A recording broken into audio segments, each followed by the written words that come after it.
Good morning. Back in Munich. This is the Olympic Park from 1972. Love running, and this is again one of my lovely running excellent leadership tips. So, Monday morning, now remember, you sit in front of your screen probably anywhere. Can be in the office, can be in the home office, can be anywhere. And at some point you start getting a little bit tired.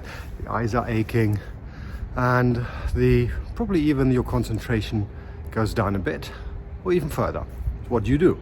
There's a fantastic rule I learned from an American website, and it's called 20-20-20.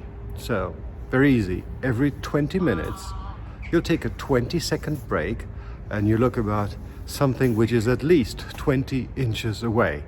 Therefore American, so I would say 60 centimeters would do, but 20-20-60 doesn't sound as cool as 20-20-20, doesn't it? So try it out. You sit in front of your screen, you work, you sit in front of a piece of paper. Every 20 minutes, 20 seconds, 20 inches away, and then move on. It'll refresh you, it'll bring back the energy, and at the end of the day, you'll probably be more productive. How's that? In this case, I wish you a brilliant day, and do not forget to subscribe to my channel, The Excellent Leader, so you'll never miss one of these running excellent leadership tips again. Thanks.